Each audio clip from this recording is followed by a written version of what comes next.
This conference will now be recorded. अच्छा जी, जो provident fund है ना, उसके अंदर जो कंट्रीब्यूशन है, पहले मुझे बताएं कि बाकी सबको ये बात क्लियर है कि प्रोविडेंट फंड है क्या? सर मैं वो वीडियो नहीं देख सका था।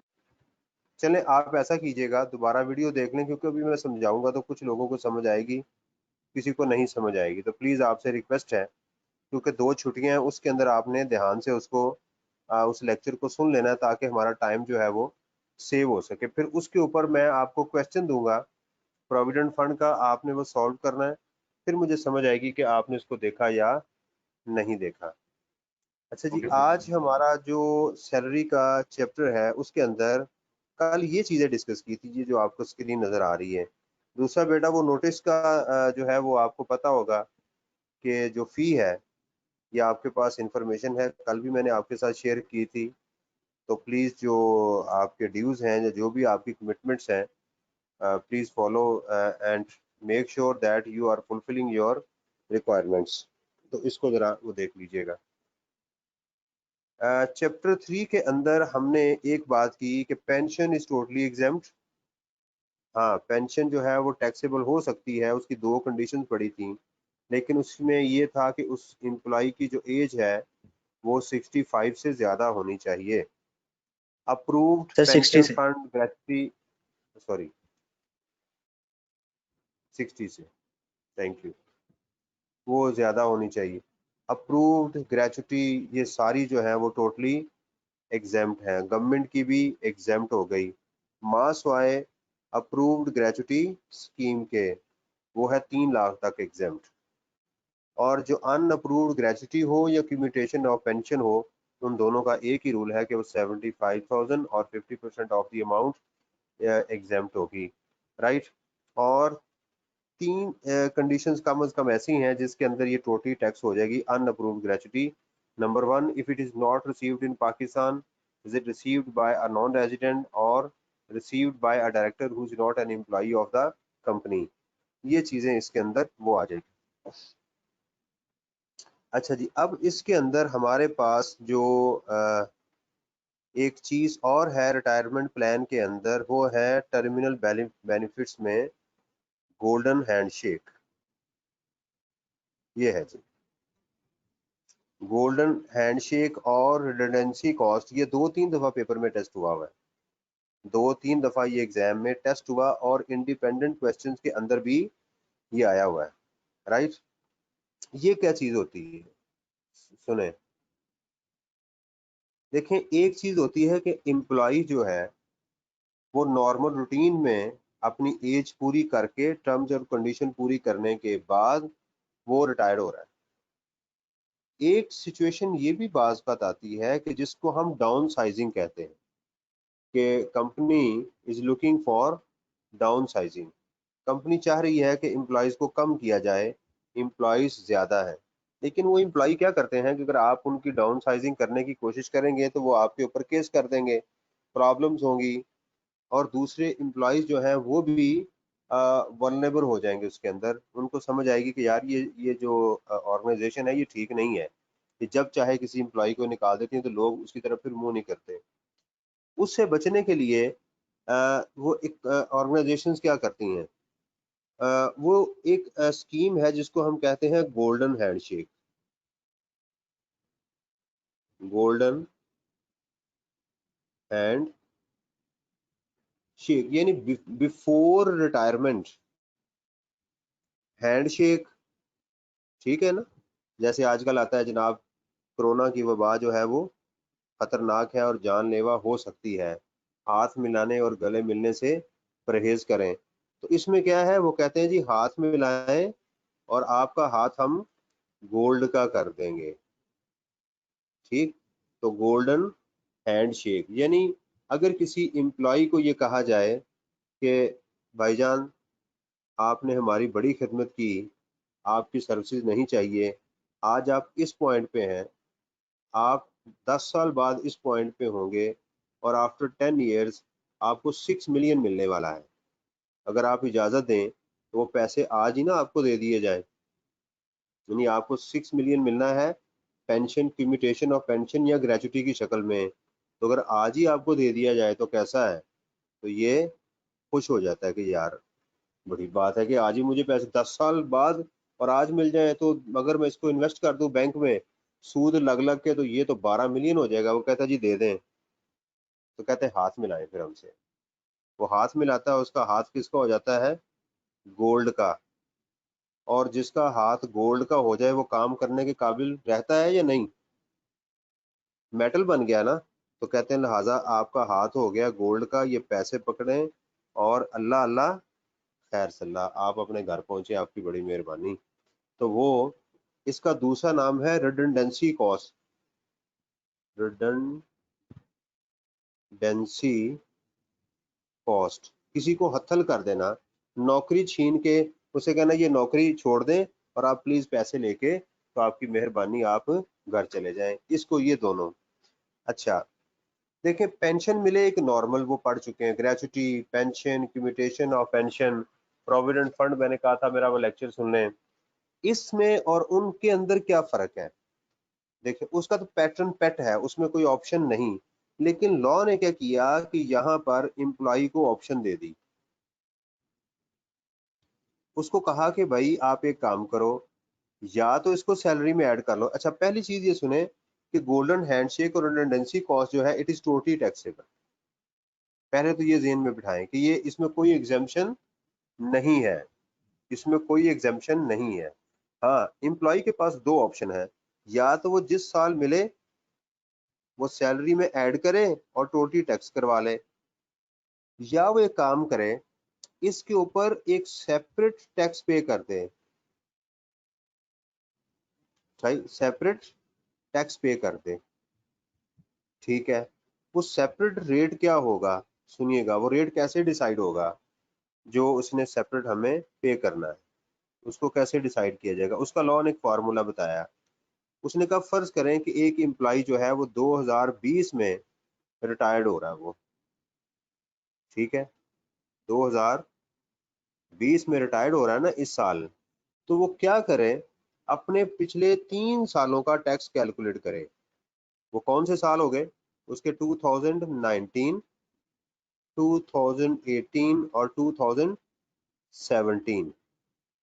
फॉर एग्जाम्पल कि उसका जो पिछले सालों का टैक्स है वो इस साल 100, इस साल फर्ज करें 150 और इस साल 175 है, ठीक। और इन तीनों सालों की वो क्या करे? टैक्सेबल इनकम भी कैलकुलेट कर ले, ठीक है। टैक्सेबल इनकम भी कैलकुलेट करे जिस पे ये टैक्स कैलकुलेट हुआ था। फर्ज करें ये 1000 रुपया थी, ये 1100 थी और ये 1200 रुपया थी, ठीक हो गया।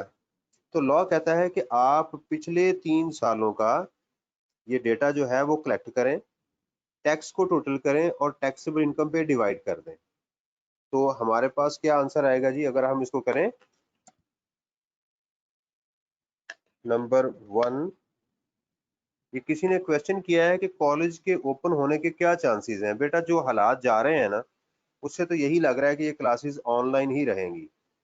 अभी किसी ने, मेरी जो अपनी ऑब्जर्वेशन है कि हमारी क्लासेस जो है वो ऑनलाइन ही चलेंगी, आई थिंक सो, ठीक है।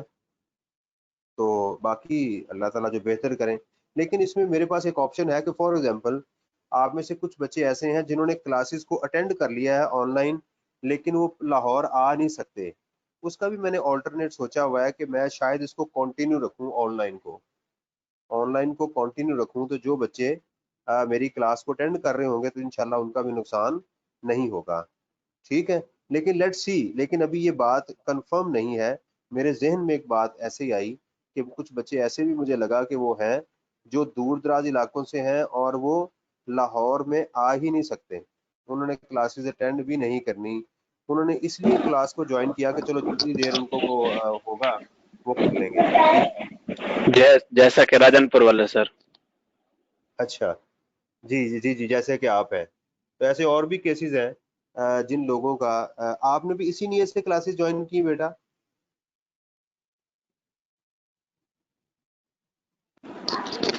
जी सर जी, बड़ी मुश्किल है आने में सर उधर लाहौर। हाँ, तो इसी तरह मैंने इसका ऑल्टरनेट सोचा हुआ है कि अगर क्लासेस ऑन हो भी गई फिजिकल, तो मैं इंशाल्लाह आप लोगों की खिदमत ऑनलाइन भी करूंगा ताकि आप लोगों का नुकसान ना हो। ठीक है, इंशाल्लाह सर। इसलिए आप फीस जमा कराते हुए इस बात से मत घबराएं कि यार चलो पता नहीं आगे क्या होना है। ठीक है, ये जैसे करवा रहे बशर्ते जिंदगी मेरी जिंदगी रही तो इंशाल्लाह ताला मैं आपको जरूर आपकी खिदमत करूंगा। ठीक है जी, लेकिन ये ज़ाहिरी बात है कि मैनेजमेंट को देख के करना पड़ेगा, लेकिन इंशाल्लाह घबराएं नहीं। इमरान खान क्या कहता है, घबराना नहीं है आपने बस। तो 425 डिवाइडेड बाय 33 राइट इनटू 100, तो इसका पिछले सालों का रेट आ गया जी, पिछले 3 सालों का 12.87%। समझ आ गई? अब सुनिएगा जरा ध्यान से, इस चीज को देखना है।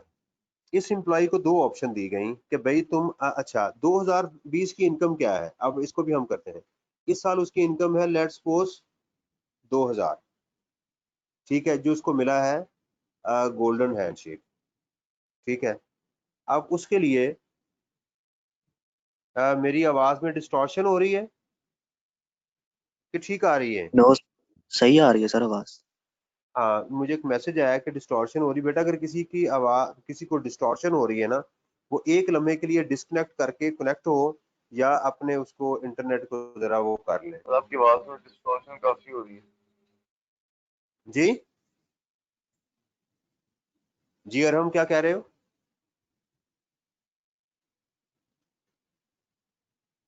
बेटा अगर तो सबको प्रॉब्लम होगी ना तो इट मीन्स कि मेरी तरफ आवाज से नहीं आ प्रॉब्लम रही। है। अ, आपकी आवाज सही आ रही है सर जी, ओके। हाँ, मैं वही कह रहा हूँ ना कि अगर तो सबको प्रॉब्लम होगी तो फिर मेरी तरफ से इशू है, और अगर किसी किसी को है तो फिर उसके सिस्टम की वजह से उसमें इशू है। जी सर, समझ नहीं ठीक आ है, रहा सर। और कितने लोग हैं बेटा मुझे बताएं कि जिनको समझ नहीं आ रही?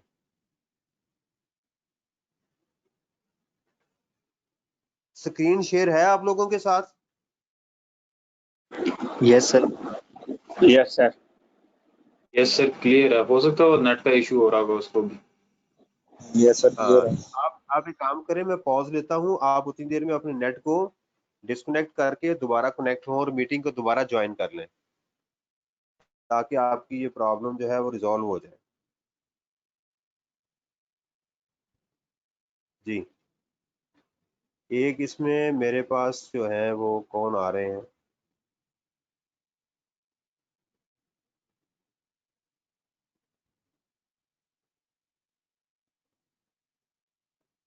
आवाज वो कह रहे हैं कि खराब आ रही है। अरे नेट सब का ठीक इशू है हो सर, 100%। सर ओवरऑल ठीक है, जिसको नहीं आ रही उसका नेट का इशू है सर। अच्छा, ठीक है, चलिए अब मेरी आवाज बेटा ठीक है? जी sir, clear. Yes sir. Clear है। चलिए, अल्लाह ताला खुश रखे। अच्छा जी, इस एम्प्लॉय के पास 2 ऑप्शन है। वो है ए ऑप्शन उसके पास कि वो सैलरी में ऐड कर ले इस 2000 को, और दूसरी ऑप्शन ये है कि वो एम्प्लॉय क्या करे कि इसके ऊपर अलग से टैक्स दे दे।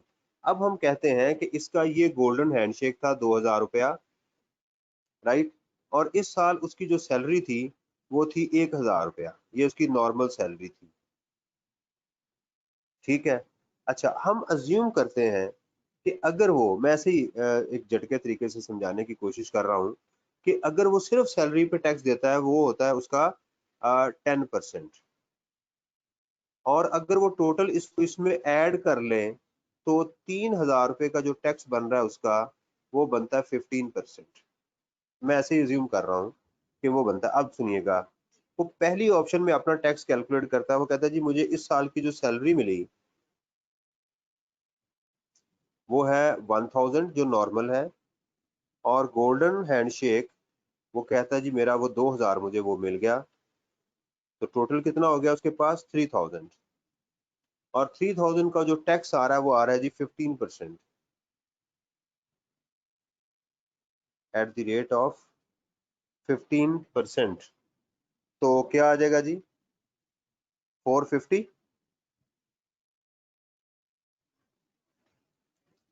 तो इसने टैक्स कितना देना है 450, एक ऑप्शन ये हो गई। फिर वो सोचता है कि यार मेरी सैलरी का टैक्स रेट है 10% और मैं ऐसे करूं कि सैलरी जो मेरी अमाउंट है वो है 1000 और उसका टैक्स बन रहा है 10%, वो कितना हो गया 100। और मैं गोल्डन हैंडशेक के ऊपर जो है मेरा पिछले 3 सालों का जो एवरेज रेट है वो ये है, तो वो क्या कहता है जी 2000 के ऊपर मैं क्या करूं 12.87% टैक्स दे दूं। तो 2000 के ऊपर उसका कितना आ जाएगा 0.87%, वो आ जाएगा जी 257.4, तो इसका बन जाएगा 357.4। तो मुझे बताएं कि उसको किस ऑप्शन में जाना चाहिए। सेपरेट में। उसको सेपरेट ब्लॉक में जाना चाहिए, ठीक। यानी वो कहेगा कि जनाब मुझे आप इसको टैक्स तो लगना है। देखें मैं पहले भी कहा कि golden handshake is totally taxable, या तो वो सैलरी में ऐड होगा या पिछले 3 सालों पे आपको उस पर टैक्स देना है सेपरेट के ऊपर। तो ये एम्प्लॉय ने डिसाइड करना है कि वो किस ऑप्शन को लेना चाह रहा है, तो ऑप्शन ए को ले या ऑप्शन बी को ले। तो वो देखता है, वो कहता है यार मुझे किसको लेना चाहिए, ऑप्शन बी के अंदर लेना चाहिए। अच्छा, अब ये तो था एक इंडिपेंडेंट क्वेश्चन जो बारहा टेस्ट हुआ।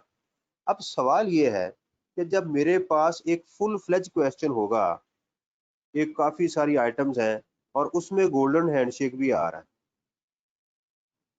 और क्या मैं क्वेश्चन को एग्जाम में 2 दफा हल करके चेक करूं कि गोल्डन हैंडशेक को सैलरी में ऐड करना है या नहीं करना। सुने, पहली बात तो ये है, अब जरा ध्यान से आपने मेरी बात सुननी है कि अगर आपको गोल्डन हैंडशेक या रिडंडेंसी कॉस्ट एग्जाम में गिवन हो, सबसे पहले देखें क्या एग्जामिनर ने मुझे पिछले 3 सालों का डेटा प्रोवाइड किया,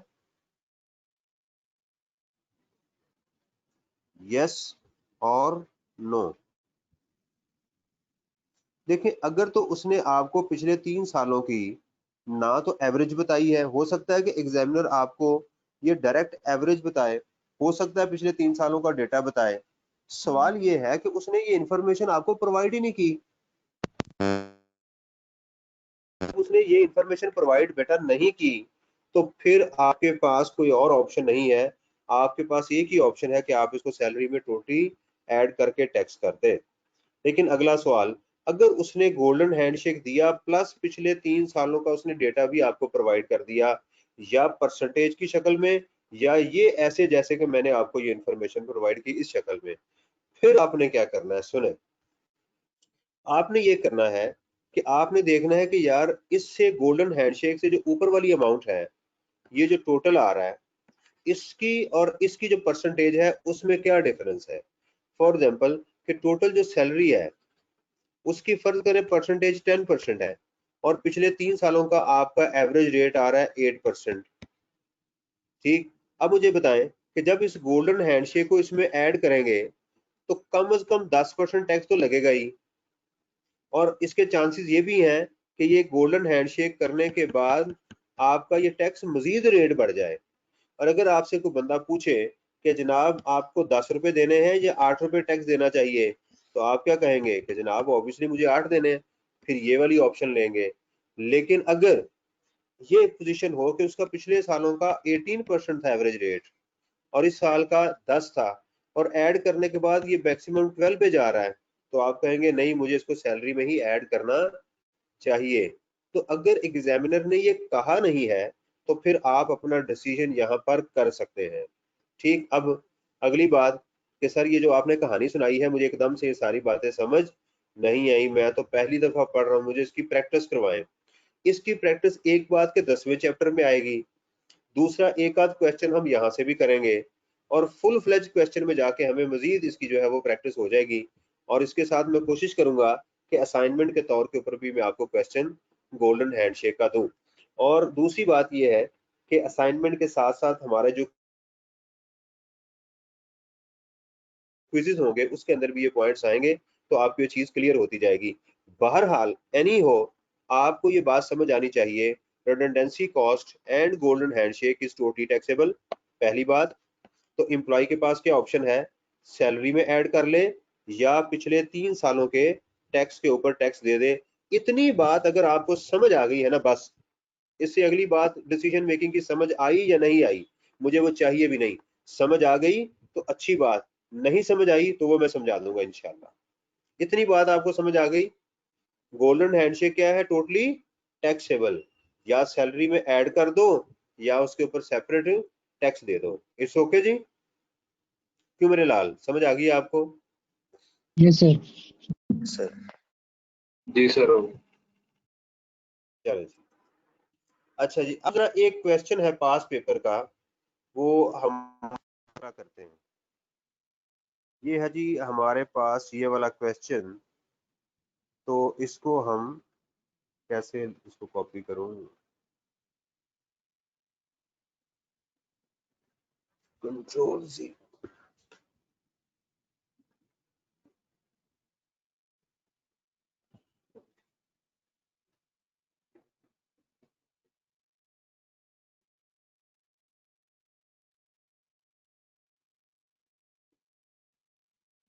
अच्छा जी, बहरहाल इससे मैं समझाता हूँ, फिर मैं इसको सॉल्व करता हूँ।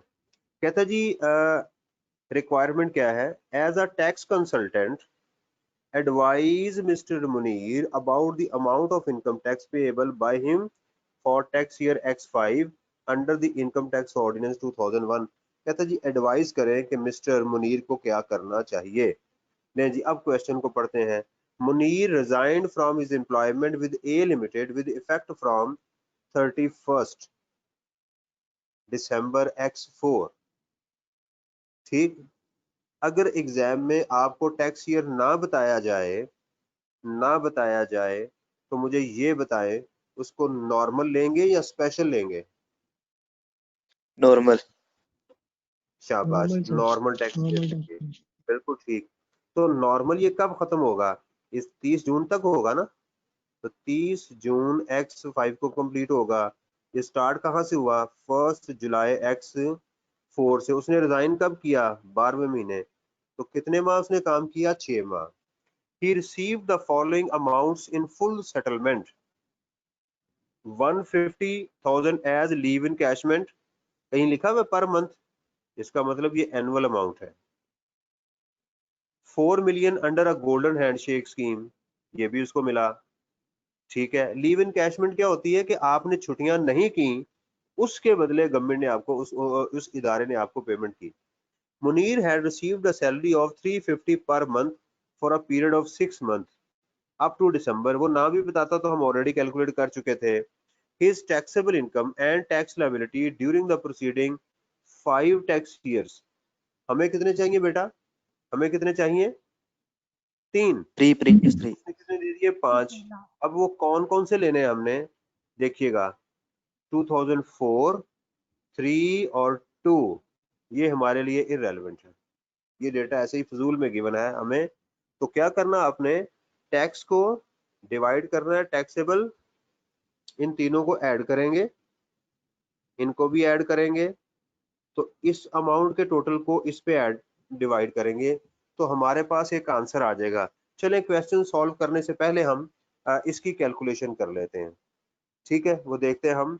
हमारे पास 650 राइट प्लस 542 500 प्लस 472 500, तो ये मेरे पास इसका जी टैक्स आ गया 1,665,000। अब ऊपर वाली अमाउंट कैलकुलेट करते हैं, वो है जी 3,650 3,100 2,700। तो ये आ गई जी इसकी अमाउंट। जो डिनोमिनेटर है 9.450,000।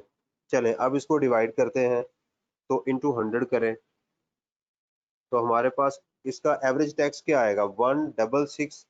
ये ऐसे करना बेटा, ऐसे आपको शायद नजर आ रहा है, ये करना है 1,665 tax divided by taxable income 9,450,000 into 100। तो हम देखते हैं this divided by 9,450 right into 100, तो हमारे पास उसकी आ गई 17.5 62% उसकी एवरेज रेट पिछले 3 सालों का आ गया।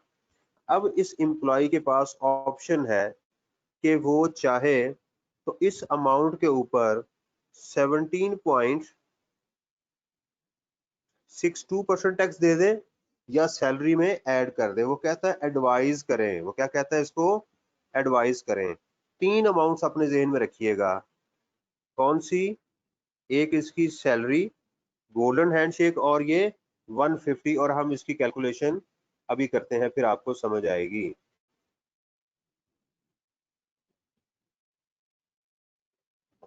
जी अच्छा जी, अब हम इस क्वेश्चन का नंबर आपको याद है जी किसी को? Question number 3,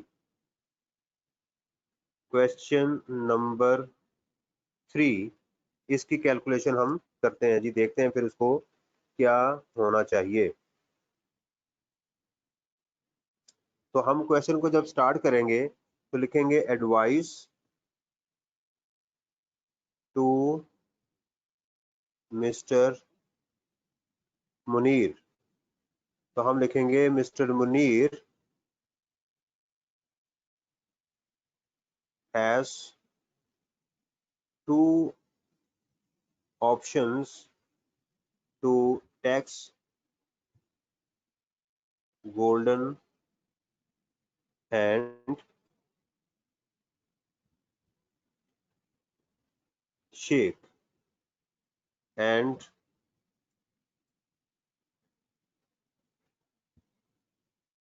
these are discussed below.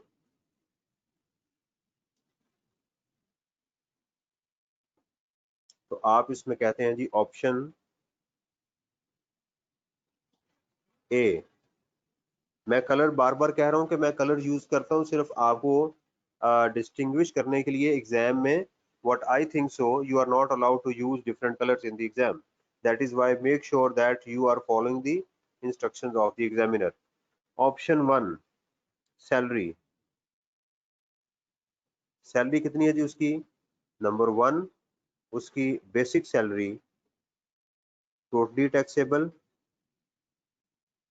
350,000 into 6, तो 350,000 into 6, ये आ गया जी हमारे पास 2.1 million। लीव इनकैशमेंट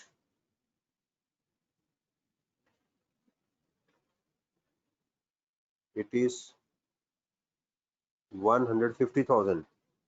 अच्छा, आप मुझे कोई बता सकता है कि मैंने इसकी वर्किंग क्यों नहीं की और इस अमाउंट की वर्किंग क्यों शो की है? पर एनुअल है सर। शाबाश, ये हाँ जी, लीव इनकैशमेंट सर एनुअल है। तो बेटा बेसिक सैलरी जो है वो, ये भी तो मैं एनुअल पे पहुंचा हूँ। नहीं, इसकी शुएब जो मैंने रीजन बताई थी, देखें एनुअल और उसका चक्कर नहीं है, ये बात याद रखें। एनुअल को उसकी वजह से कैलकुलेशन नहीं, ये जो अमाउंट है ना सोने, ये वाली पेपर में गिवन है क्वेश्चन में। जो आप डायरेक्ट अपनी कैलकुलेशन में फिगर लेके जा रहे हैं तो उसकी तो कैलकुलेशन ही शो करनी, लेकिन आपके क्वेश्चन में ये वाली फिगर गिवन थी नहीं। Understand? That is why you have to show the process in the exam कि आपने कैसे कैलकुलेट किया इसे। ये फिगर गिवन थी आपके क्वेश्चन में, आपने बताया कि इसको मैंने 6 से मल्टीप्लाई किया तो फिर ये अमाउंट आई है। इसलिए जो अमाउंट आपने प्रोसेस की हो उस प्रोसेस को शो करना चाहिए। अच्छा, उसके बाद आ गया जी हमारे पास गोल्डन हैंडशेक।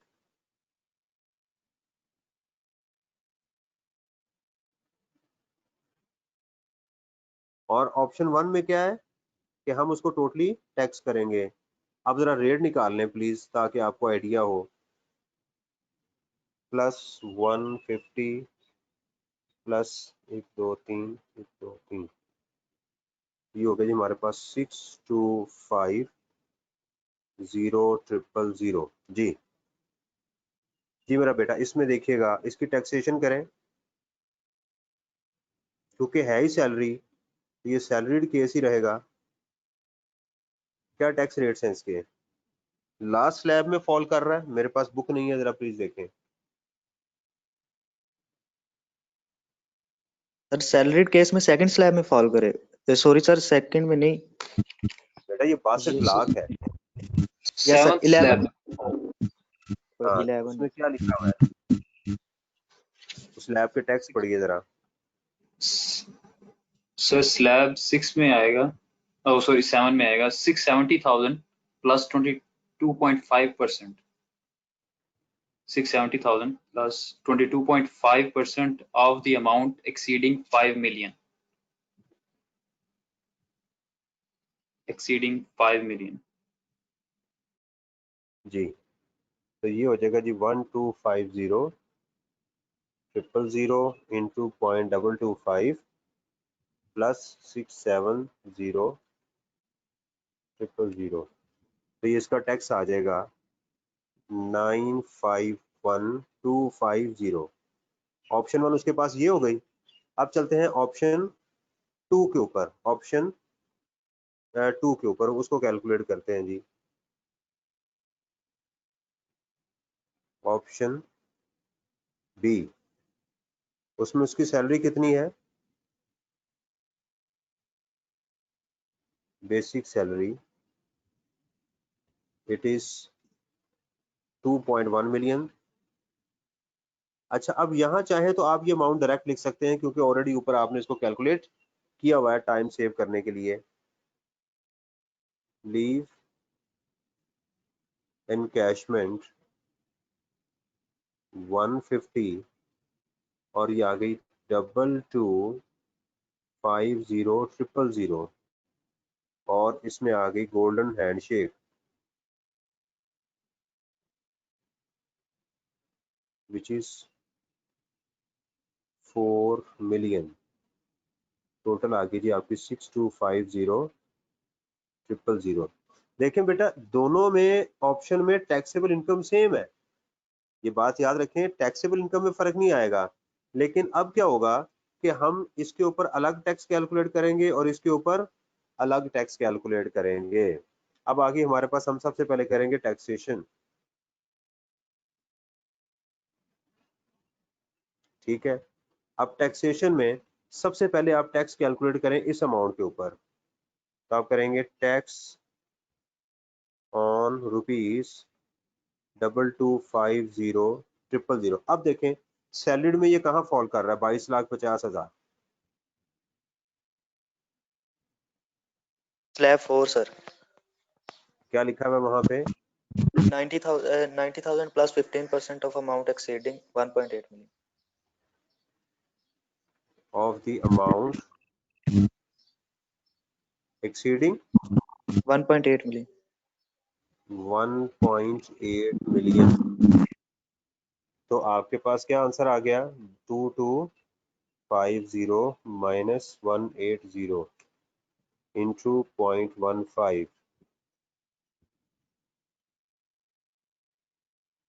ये आ गया जी हमारे पास दिस प्लस 90,000। तो ये टैक्स आ गया जी हमारे पास 157,500। ठीक है जी, एक अमाउंट टैक्स हो गई। अब दूसरी को अब करेंगे tax on ₹4 million golden handshake, उसके ऊपर क्या टैक्स है जी, वो अमाउंट मुझे बताइएगा। आपके पास बुक है? Yes sir. 3 सालों का बेटा टैक्स लिखवाना मुझे। अब पहला था 650,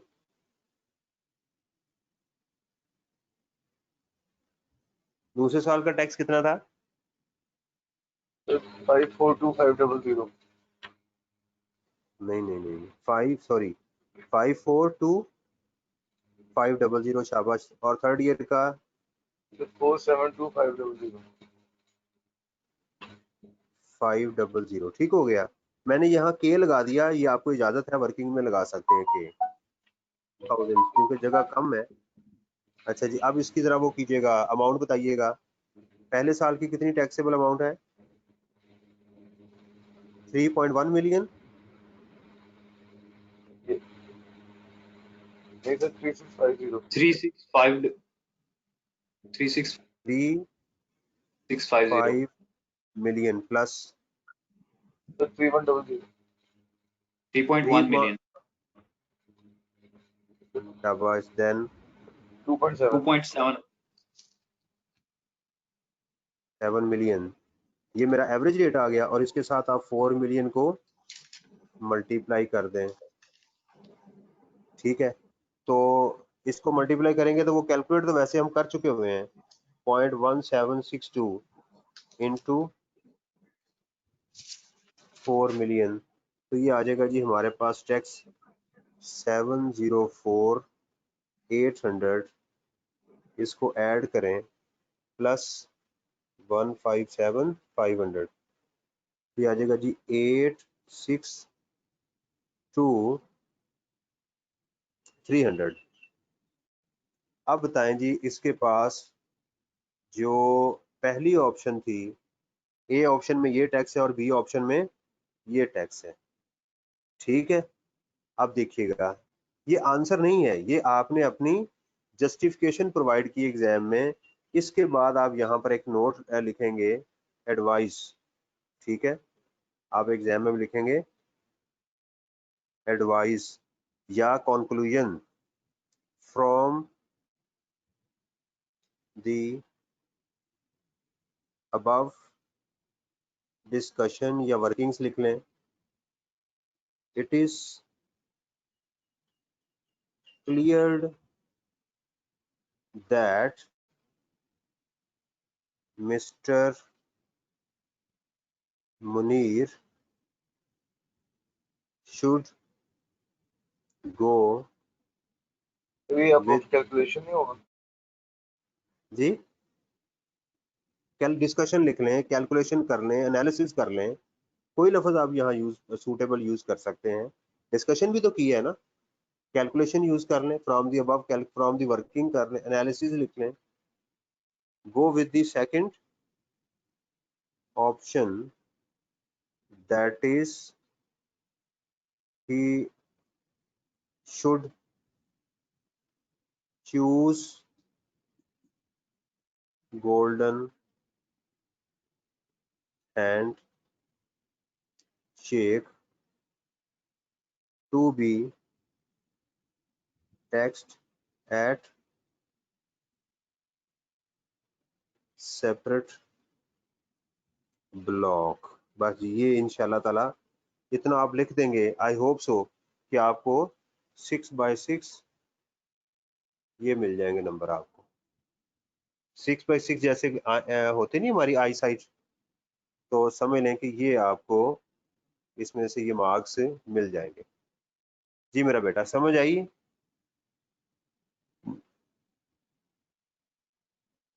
क्यों जी, इस ओके?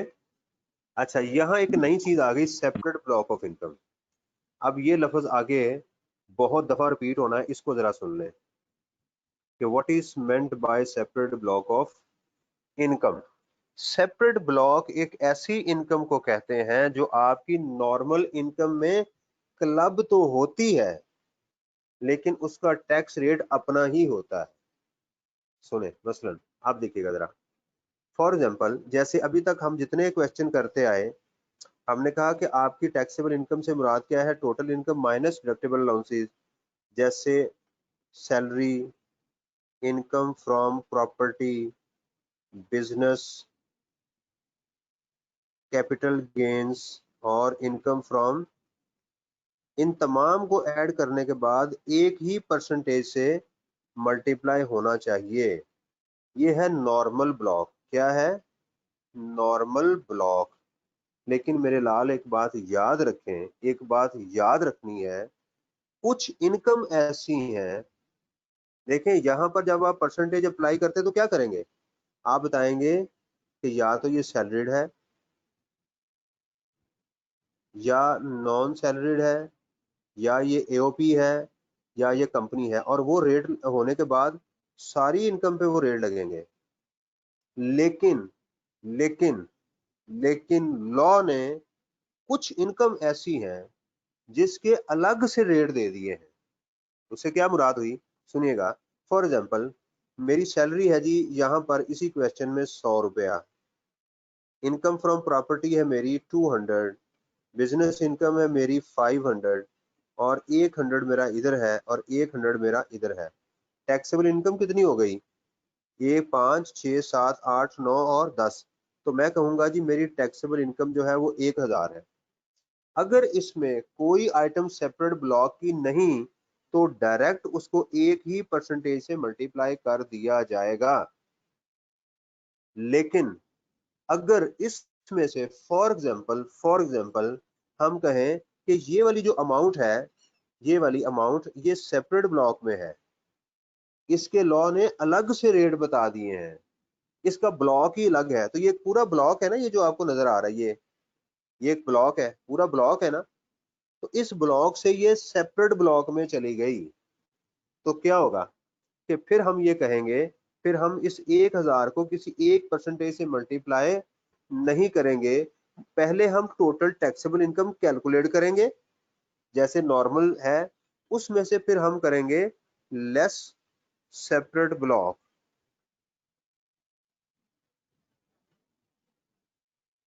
वो आ जाएगी 200। तो हमारी जो टैक्सेबल इनकम आएगी वो कितनी आएगी? 800। टैक्सेबल इनकम यही थी लेकिन अब परसेंटेज से नहीं मल्टीप्लाई होगी, अब क्या होगा? 1000 होगा टैक्स, उसमें से 800 के ऊपर जो रेट लगेंगे वो या सैलरीड के या नॉन सैलरीड के या एओपी के या कंपनी के लगेंगे, और ये जो 200 है ना, इसके ऊपर उसी इनकम का अपना रेट लगेगा, उसी इनकम का रेट लगेगा। इसके साथ उस पर्सन को नहीं देखा जाएगा ये सैलरीड है, ये नॉन सैलरीड है, ये एओपी है या क्या है, उसका एक अलग से रेट होगा जो उसके ऊपर अप्लाई होगा। अगला सवाल कि सर मुझे कैसे पता चलेगा कि कौन सी इनकम सेपरेट ब्लॉक में है और कौन सी इनकम सेपरेट ब्लॉक में नहीं है? वो इंशाल्लाह जब आप क्लासेस पढ़ेंगे तो जैसे जैसे हम अगले हेड्स में जाते जाएंगे वो हम आपको बताते जाएंगे कि जनाब ये इनकम जो है वो सेपरेट ब्लॉक में है और ये इनकम सेपरेट ब्लॉक में नहीं। अब सुनिएगा, सेपरेट ब्लॉक ऑफ इनकम की दो कैरेक्टरिस्टिक्स होते हैं, क्या होते हैं वो सुनिएगा। नंबर 1, या तो सेपरेट ब्लॉक की टैक्स पेयर के पास ऑप्शन होती है या उसके पास ऑप्शन नहीं होती, उसने टैक्स देना ही देना है उसको अलग पे ही, वो चाहे भी तो उसको अपनी इनकम ऐड नहीं कर सकता। ऑप्शन वाली एक चीज आज हमने डिस्कस कर ली, गोल्डन हैंडशेक। तो जहां पर सेपरेट ब्लॉक में ऑप्शन नहीं आएगी वहां बेटा आपने खुद से ऑप्शन को डिस्कस नहीं करना, वहां कंपल्सरीली आप माइनस करेंगे। Is it clear? देखें इस छोटे से क्वेश्चन से कितनी बातें हमने सीखी कि गोल्डन हैंडशेक या रिडंडेंसी कॉस्ट की टैक्सेशन कैसे होगी, और सेपरेट, असल मेरा ये क्वेश्चन कराने का आज जो मकसद था कि मैं आपको बताऊं कि सेपरेट ब्लॉक ऑफ इनकम किसको कहते हैं, सेपरेट ब्लॉक ऑफ इनकम किसको कहा जाता है, ये मेरा मकसद था। तो मेरा लाल मुझे ये बताओ कि आपको ये बात समझ आई है कि सेपरेट ब्लॉक ऑफ इनकम एक नई टर्म मैंने यूज की। What is meant by separate block of income? An income on which separate tax rates are applicable irrespective of the personal status, whether you are salaried, non-salaried, AOP or a company. That income is carrying its own tax rates. वो है clear? ये लफ्ज अब आपने पल्ले से बांध लेना है और आज इसको अच्छी तरह सोचना है कि सर ने क्या समझाया, क्योंकि बेटा ये लफ्ज अगर आपको समझ ना आई तो फिर आपको लग समझ जानी है। इस क्लियर? Yes sir. तो भाई बताएं समझ आ गई? सर जी सर। अच्छा,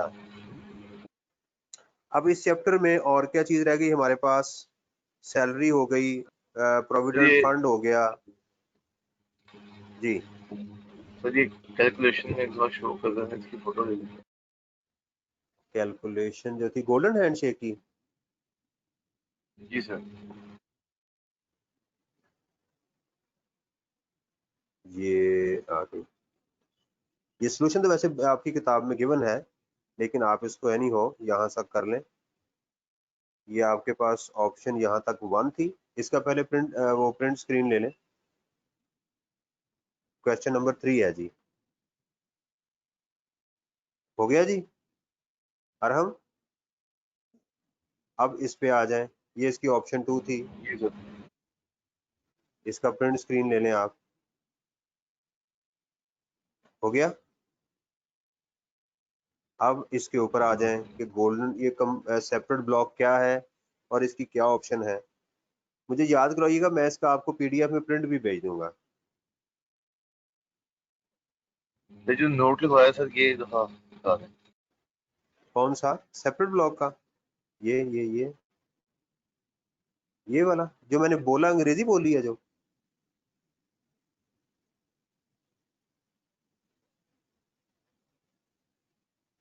जी सर हो गया।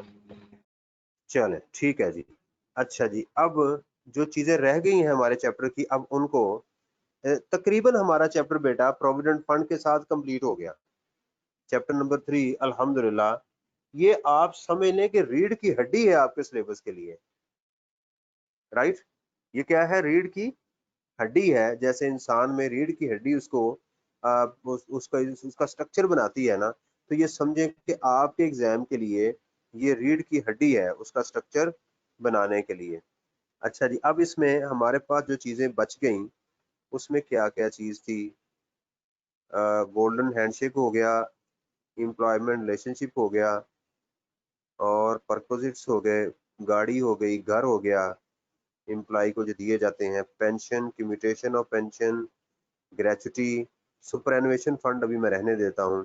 अब आते हैं स्पेशल अलाउंस के Excuse me, ऊपर जी।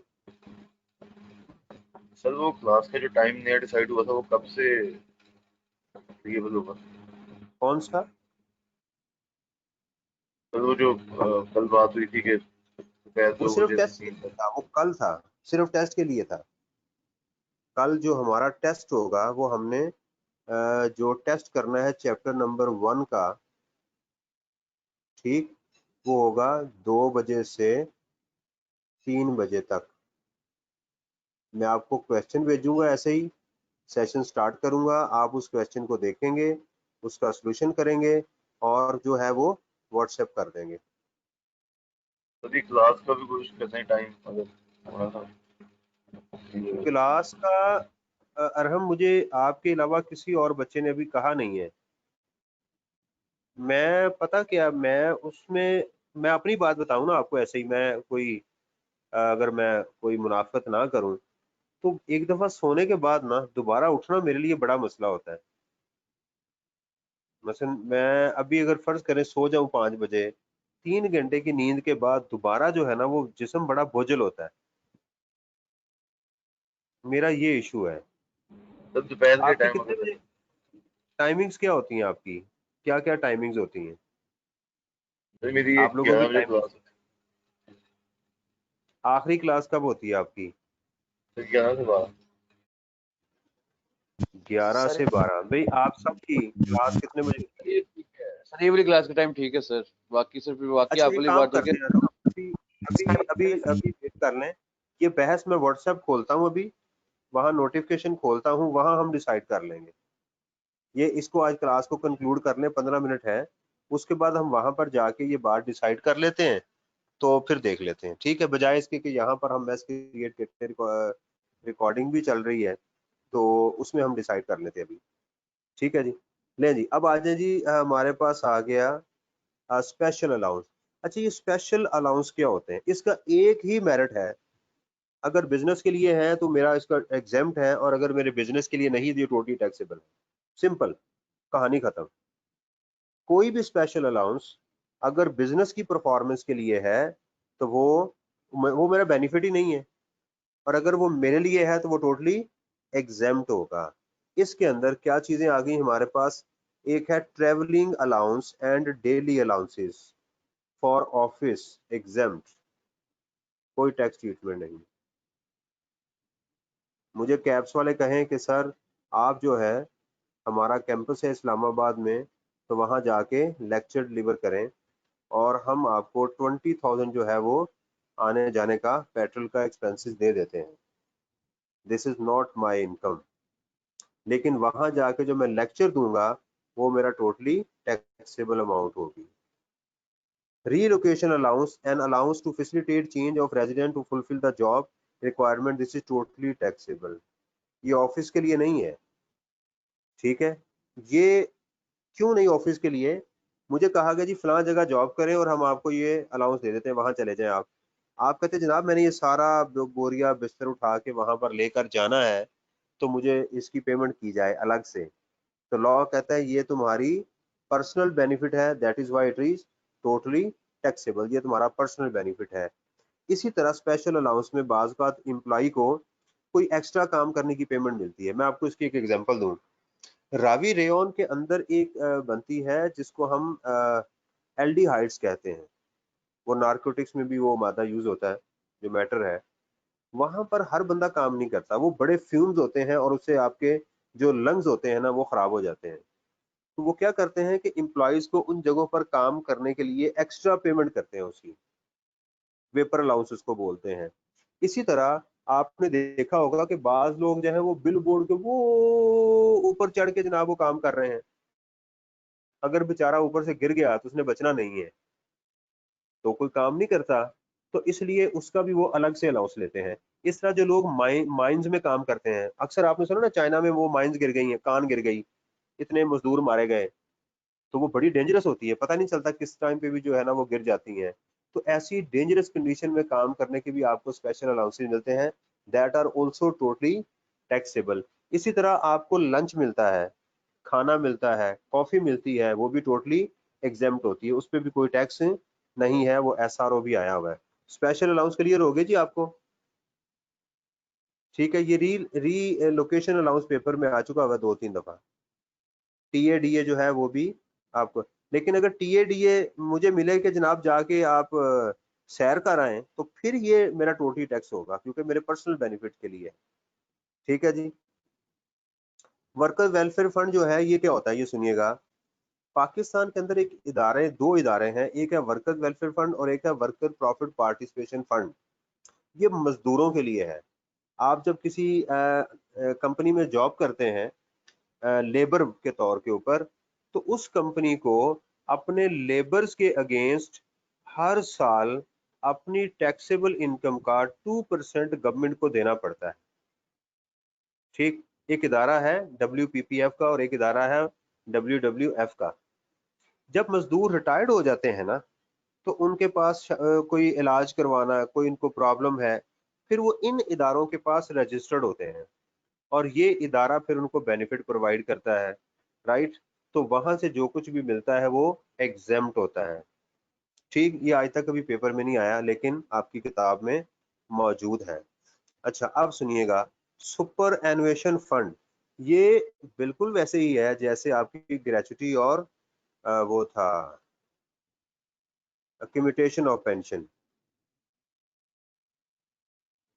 ये उसी की तरह की एक चीज है, ग्रेचुटी और सुपर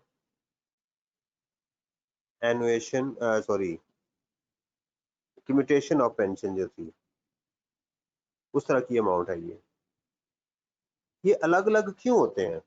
मैं बड़ा सिंपल सा आपको तरीके से समझाऊं। आपके पास वो सेलफोन है ना सबके पास, उसमें पैकेज आते हैं ना, ये डेटा 1 परचेज कर लें हफ्ते के लिए, डेटा 2 परचेज कर लें महीने के लिए, ऐसे होता है ना। उसके ट्रेड्स होते हैं, उसकी क्वालिटीज होती हैं। इसी तरह इन पैकेजेस की भी क्वालिटी होती है। जो ऑर्गेनाइजेशन जिस टर्मिनल बेनिफिट्स को बेहतर समझती है वो इसको अडॉप्ट कर लेती है, इसमें कोई ऐसा मजायके वाली बात नहीं है। अब आ जाए सुपर एनुएशन फंड। ये पेपर में कभी आया? मैंने कभी नहीं देखा, मैंने आज तक ये पेपर में कभी ये वाला बेनिफिट नहीं देखा। सिलेबस में है, जरा इसको सुन लीजिएगा। This is a type of retirement plan set up by a company for the benefit of its employees. These types of plans use funds deposited by the company with the funds growing in the until the employee retired. देखिए word use हुआ fund का, ये scheme नहीं है। हर साल company इसमें पैसे डालेगी। सुनिएगा ट्रीटमेंट क्या होगा। ये देखें, ये कंपनी एम्प्लॉई और ये फंड, कंपनी इसमें पैसे डालेगी, ये फंड पैसे बैंक में इन्वेस्ट कर देगा, बैंक इस फंड के ऊपर सूद देगा, ठीक है। तो इस तरह से ये पैसे जब एम्प्लॉय रिटायर्ड होगा तो ये फंड इस एम्प्लॉय को कंपनी का कंट्रीब्यूशन प्लस बैंक का जो इंटरेस्ट है वो दोनों अमाउंट इस एम्प्लॉय को दे देगा। इसमें सिर्फ कंपनी कंट्रीब्यूट करती है, एम्प्लॉय कंट्रीब्यूट नहीं करता। अब उसका ट्रीटमेंट सुनिएगा। Yearly contribution by the employer यानी इस कंपनी का in the fund is not taxable for employ. यानी मैंने 20 साल कंपनी में काम किया, उस फंड के अंदर कंपनी 20 साल तक पैसे जो डालती रहेगी, मेरा उसके साथ कोई ताल्लुक नहीं है, totally exempt. Yearly interest earned by the fund is not taxable by the employee। इस 20 साल ये बैंक जो है मुझे 20 साल जो इंटरेस्ट देता रहेगा, मेरा वो भी क्या है, टोटली एग्जेम्प्ट। अब आ जाए आगे। Any payment from an approved superannuation fund on the death of the beneficiary is exempt। ये एम्प्लॉय बेचारा फौत हो गया और ये जो पैसे मिलेंगे ये भी टोटली एग्जेम्प्ट।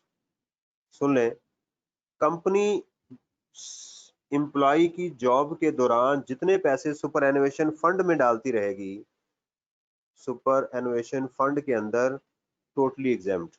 उस फंड के अंदर उतनी देर बैंक जो इंटरेस्ट देता रहेगा एग्जेम्प्ट। जब एम्प्लॉय की अगर डेथ हो गई, उसको तो नहीं ज़ाहिरी बात पैसे मिलेंगे, उसके जो है वो हियर्स को पैसे मिलेंगे ना, जो वारिसीन है वो भी एग्जेम्प्ट। चलें, 3 बातें क्लियर हो गई, 1, 2 और 3। अब आगे आ जाए कि अगर एम्प्लॉय की डेथ नहीं होती फिर क्या होगा, सुनिएगा। Any payment from approved superannuation fund before the death of the beneficiary is taxable। Any payment उसकी डेथ से पहले जो है fund before the death of a beneficiary is taxable, वो टैक्सेबल हो जाएगी। Any payment from an unapproved superannuation fund is taxable in the hands of the employee। अब सुनिएगा कि अगर वो एम्प्लॉय डेथ से पहले, राइट, अच्छा सॉरी एक चीज जरा सुनिएगा, ये है any payment from approved superannuation fund before the death of a beneficiary is taxable. उस बेनिफिशियरी की डेथ से पहले जो है वो एग्जेम्प्ट होगा। इसमें जो मेरी अंडरस्टैंडिंग है कि जब ये पेमेंट मिलेगी ना डेथ से पहले, राइट, वो अप्रूव्ड हो या अनअप्रूव्ड हो, वो टैक्सेबल हो जाएगी, ठीक है। रिटायरमेंट से पहले अगर पेमेंट लेंगे तो वो टैक्सेबल हो जाएगी, रिटायरमेंट के बाद लेंगे तो वो एग्जेम्प्ट हो जाएगी, यानी डेथ के ऊपर वो एग्जेम्प्ट होगी, अगर आप जिंदा हैं तो वो क्या हो जाएगी, टैक्सेबल हो जाएगी। इसी तरह अनअप्रूव्ड सुपरएनुएशन फंड से जो आपको पेमेंट मिलेगी वो भी टोटली टैक्स हो जाएगी। अच्छा, आप सुनिए फर्क क्या हुआ फिर। फर्क अप्रूव्ड और अनअप्रूव्ड में ये हुआ कि अगर ये अनअप्रूव्ड था और एम्प्लॉय की डेथ हो गई तो फिर ये टोटली टैक्स होगा। बेसिक फर्क ये है दोनों में, बेसिक फर्क यही है कि कंपनी की कंट्रीब्यूशन एग्जेम्प्ट, इंटरेस्ट एग्जेम्प्ट। हाँ, अगर एम्प्लॉय की डेथ हो गई तो ये एग्जेम्प्ट हो जाएगा, अगर डेथ नहीं हुई तो ये क्या हो जाएगा, टोटली टैक्सेबल हो जाएगा। ये बात समझ आ गई। लेकिन अगर एम्प्लॉय की डेथ नहीं हुई तो फिर अनअप्रूव्ड और अप्रूव्ड दोनों बराबर हैं, दोनों पे टैक्स लग जाएगा, ये बात है। और ये कभी पेपर में नहीं आया, ठीक है जी। अच्छा, ये तकरीबन हमारा चैप्टर जो है वो कंप्लीट हो गया। अगर आप जो है वो मेरा प्रोविडेंट फंड का लेक्चर भी सुन लेते हैं और इसको मैं जरा दोबारा समराइज कर दूं कि हमने क्या क्या चीजें डिस्कस की। Number 1, pension. Number 2, gratuity, commutation of pension, golden handshake, provident fund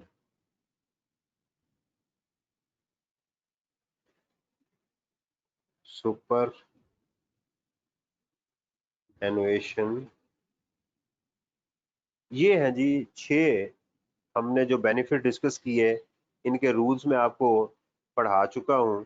आज गोल्डन हैंडशेक को डिस्कस किया। ये मैंने कहा कि ये आपके पास YouTube में लेक्चर पड़ा है, बड़ी डिटेल के साथ मैंने डिस्कस किया हुआ है। ये भी आज हमने डिस्कस किया। ये 3 चीज़ें हमने कल डिस्कस की थी। तो this is almost all about chapter number 3, जिसके अंदर हमने इसके साथ साथ क्या डिस्कस किया था? Basic salary, house rent allowance, convince allowance, car accommodation, right, loan, medical allowance, medical facility, ठीक, मेजर ये आइटम्स हमने डिस्कस की थी। और अगर basic salary totally taxable, house rent allowance ये मैंने सुनना था आज, लेकिन मैंने कहा कि चलें, कार 10% और 5%, accommodation rule of 45, loan 10%, medical allowance exam 10% of the basic salary, medical facility totally exempt under the contract, not under the contract, totally taxable। तो ये मैंने एक समरी बनाई है आपके सामने। इसको कहते हैं कंटेंट एनालिसिस। इसका फायदा क्या है? मेरी जिंदगी में थ्रू आउट सीए में आई डोंट थिंक सो कि मैंने कभी किसी चैप्टर के कंटेंट से ना बनाए हो और अगले चैप्टर पे चला गया हूं। हमेशा मेरी आदत थी कोई भी सब्जेक्ट पढ़ना, कंपनी लॉ का हो, वो टैक्सेशन का हो, अकाउंटिंग का हो, उसके अंदर जो भी कॉन्सेप्ट होते थे मैं हर कॉन्सेप्ट को एक सफ़े पे लिखता था। तो वो मेरे एक चैप्टर का जो था वो एक एग्जाम कार्ड बन जाता था, एग्जाम कार्ड बनता था। और उस पेज के ऊपर मैंने लिखा होता था कि इसकी प्रैक्टिस के लिए question number this, page number this के ऊपर मैंने उसकी प्रैक्टिस करनी है। और फिर उसके ऊपर मैं लिखता था कि एग्जाम वाले दिन सिर्फ मैंने ये वाला एक क्वेश्चन करके जाना है। यानी मेरा थ्रू आउट एक मैंने बड़ा प्लान्ड काम किया होता था कि मैंने शुरू में क्या पढ़ना है, रिवाइज कहाँ से करना है। अच्छा, अब तो आपके पास किताबें मौजूद हैं, सारा कुछ है। हमारे दौर में ऐसा होता था कि we have to consult the multiple books. तो मैंने हर चैप्टर के साथ लिखा होता था कि ये जो कॉन्सेप्ट है ये मैंने फलां किताब से पढ़ा, ये इलस्ट्रेशन जो है ये मैंने फलां किताब से की, ये चैप्टर जो था ये फलां किताब से था। तो पूरी मेरे वो जो सफ़े होते थे ना, फर्ज करें 23 चैप्टर है ना, तो मेरे पास 20-25 पेजेस तैयार होते थे एग्जाम से पहले, जो मैंने रिवाइज करके रखे होते थे। और फिर उन पेजेस को मैं देखने के बाद क्या करता था कि एग्जाम वाले दिन मैं उनको रिवाइज करता था। और बाज़ औक़ात मैं ऐसे करता था कि जो क्वेश्चन करने होते थे ना, टाइम बचाने के लिए मैं उन किताबों में से कॉपी करवा के वो साथ पहले रख लेता था, ताकि इतना भी टाइम ना लगे, किताबें ढूंढनी भी ना पड़े कि कहाँ से सवाल करना है। तो वो सवाल मैंने कॉपी करवा के एक पूरा पैकेट बनाया होता था, वो पैकेट मैं रिवाइज करता था। ये अल्लाह की तरफ से था, यानी कि मेरा कोई ऐसा उस्ताद नहीं था जिसने मुझे ये सारी बातें सुनाई, यानी अल्लाह से दुआ करता था। तो ये मेरी अल्लाह ने, मैं समझता हूँ कि बड़ी मदद की। और थ्रू आउट सीए के अंदर मेरी यही strategy from the day first रही। और अल्हम्दुलिल्लाह मैं समझता हूँ कि इस चीज़ से मुझे बड़ा फ़ायदा हुआ। और कुछ बच्चे ऐसे भी हैं जो मुझे याद पड़ता है कि उन्होंने इस बात को सुनने के बाद मेरी स्ट्रेटजी को फॉलो किया और उन्होंने कहा कि सर एक्सीलेंट, हमें इससे बेनिफिट मिले हैं और हमें बहुत फ़ायदा मिला और हमें सीए करने में बड़ी मदद मिली। बाकी आपकी मर्जी है कि आप कैसे करते हैं। अब देखें, जो कॉन्फिडेंस इस चीज़ को देख के आपके जहन में आएगा, इतनी चीज़ों को अगर आप देखेंगे, सोचेंगे पेंशन क्या है, आप कहेंगे pension is totally exempt. However pension, अंग्रेजी में इसको याद करें, pension is taxable if the age of the employee exceeds 60 years. In case he receives more than 2 pension, the higher is exempt. And in case of re-employment of the employee with the employment or an associate of the employee, then this pension is totally taxable subject to the condition his age is above 60 years. इस तरह gratuity के ऊपर ये सारी चीजें सिर्फ 10 minute में अगर आप याद करेंगे, you will feel a kind of confidence, solidarity in your personality. हाँ यार, ये थर्ड चैप्टर मेरी अप्रोच में आ चुका हुआ है। फिर जब न्यूमेरिकल करेंगे तो मजीद इसकी प्रैक्टिस होगी। बताएं अपने ईमान से कि आप इसको करने के बाद क्या आपके जहन में ये बात आएगी या नहीं आएगी? इंशाल्लाह सर आएगी जरूर सर, आएगी। क्या मैं बात ठीक कर रहा हूँ कि नहीं कर रहा हूँ? ये नहीं कि उस्ताद होने के नाते आप मुझे कहेंगे हाँ यार इमरान साहब का दिल रख लो, चलो जान चुराओ, नींद आई है। मैं आपसे वैसे पूछ रहा हूँ। नहीं सर, नींद तो आई है, लेकिन आप बिल्कुल ठीक है। बिल्कुल हाँ। तो बेटा ये जो है ना, इस तरह आपने कंटेंट अपने पास बनाने हैं। यहाँ एक बच्चा है तलहा, वो अक्सर मेरे से क्वेश्चन करता है, वो हर लेक्चर के बाद अपने कंटेंट्स मेरे से शेयर करता है तकरीबन। उसकी ये आदत है, हैंड राइटिंग माशाल्लाह उसकी ठीक है। इसी तरह बेटा वो तो करता है, आपकी से भी रिक्वेस्ट है कि आप ये कंटेंट एनालिसिस करके अपने पास रखें। और इस चैप्टर का हमने लाजमी रिगरस टेस्टिंग करनी है। इसके बाद 2 चैप्टर नहीं है, वो 2 सिर्फ कॉन्सेप्ट हैं जो रह गए हैं। वो है हमारा चैप्टर नंबर 4 और चैप्टर नंबर 5। इसको चैप्टर ना कहें, ये समझें कि 2 कैलकुलेशंस हैं, 2 आइटम्स हैं जिनकी हमने अब ट्रीटमेंट करना है। तो इंशाल्लाह हमारा सैलरी कंप्लीट हो जाएगा। ठीक है जी, ये ओके जी। सर जी बेटा। एक छोटा सा क्वेश्चन था कि सर अगर एक बंदा उसकी एज